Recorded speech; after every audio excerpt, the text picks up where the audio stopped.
Do you ever stand with somebody while they were taking photographs, and on seeing the results, you were amazed about what they saw and you didn't?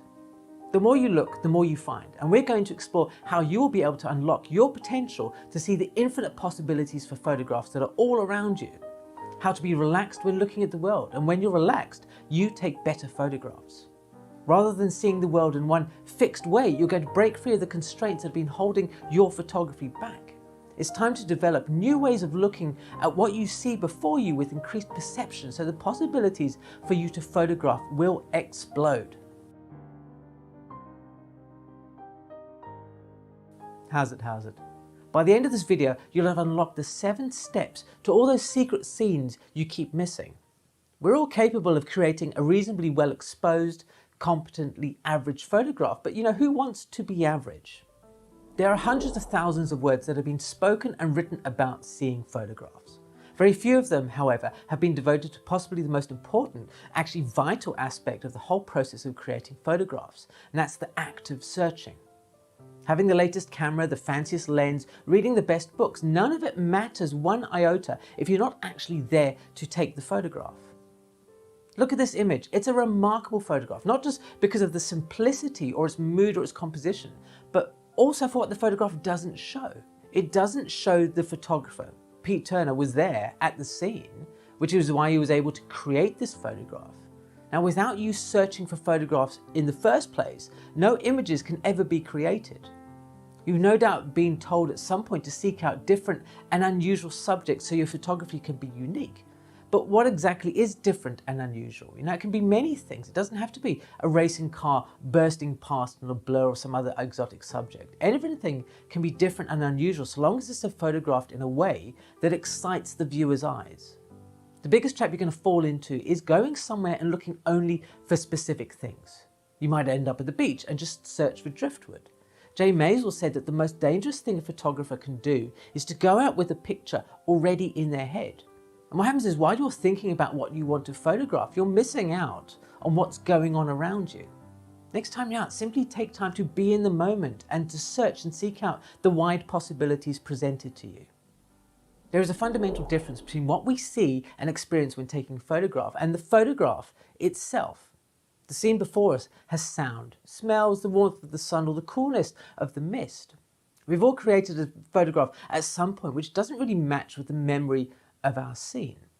What seems so real and vivid to us at the time has just ended up as a dull and lifeless representation. That's because we've relied too much on our senses to carry the moment. Next time you're about to create a photograph of a wilderness of grand mountains or a tumbling waterfall, take time to block out all your other senses as you look through the viewfinder.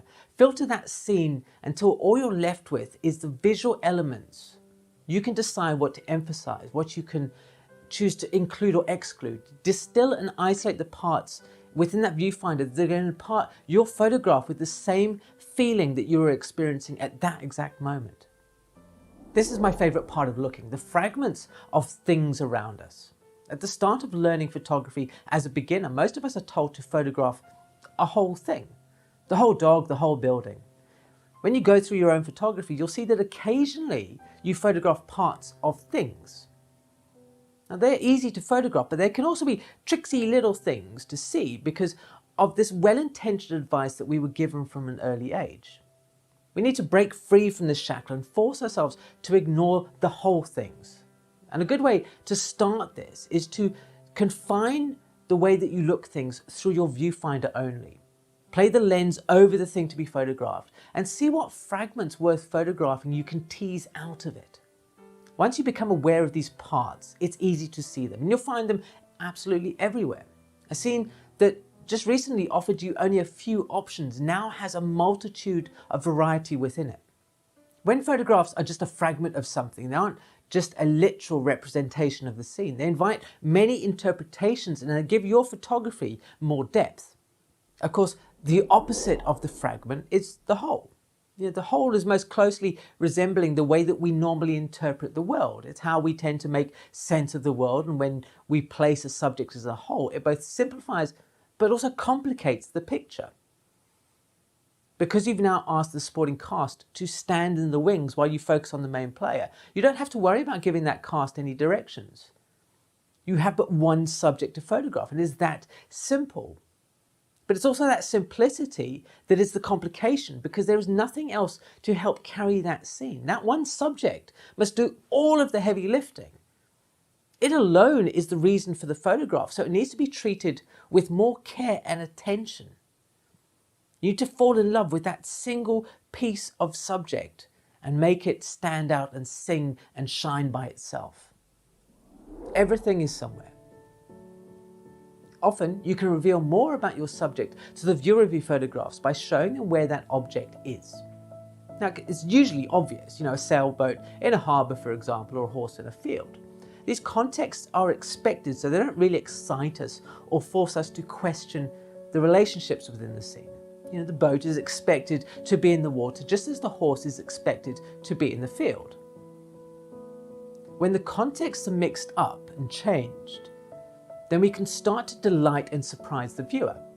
By throwing out some curveballs from time to time, we can keep the viewer on their toes, because they don't know what to expect, that these almost disjointed surroundings can reinforce a feeling or create an unusual atmosphere.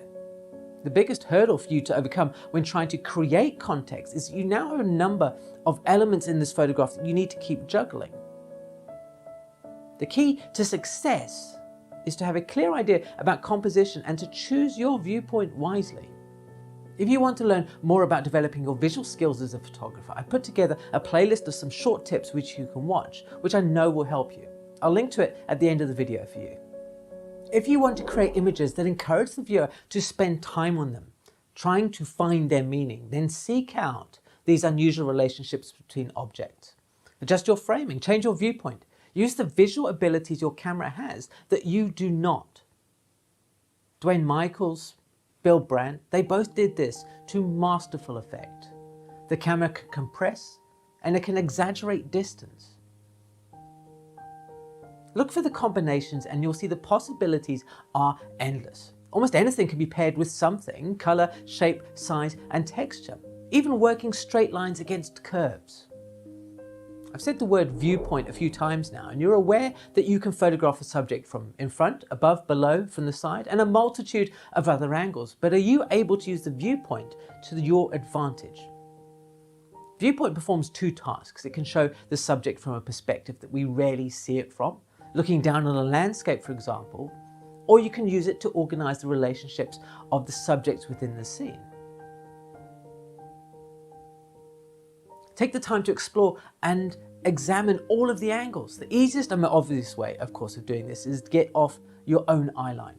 Think about it. Every day, you look at the world from the same vantage point. Lie down on the floor, photograph something from below, stand on a ladder and shoot downwards. Don't be lazy and just settle for the obvious of just standing and looking straight ahead. That is the surest way to make your photographs common and completely conventional. Often when you're out and about, you chance upon something to photograph. You just pick up the camera and then you photograph it before moving on. You chanced upon that subject with the eyes of an everyday person. Now take the time to look at it with the eyes of a photographer. Learn to balance viewpoints. If the subject itself is remarkable, don't feel the need at first to photograph it in an unusual way. That way you run the risk of drawing attention to your technique rather than the subject. Of course, when you become skilled at this balance, you can create exceptional photographs of remarkable subjects from unusual viewpoints. To see photographically and to create the very best photographs you're capable of, you need to retrain your eyes. Now, luckily, it doesn't take years of study, and I've created a series of short videos for you, which I put up into a playlist. It's up on screen for you right there. Just click on it and you'll be taken to the next video. Thank you ever so much for being here.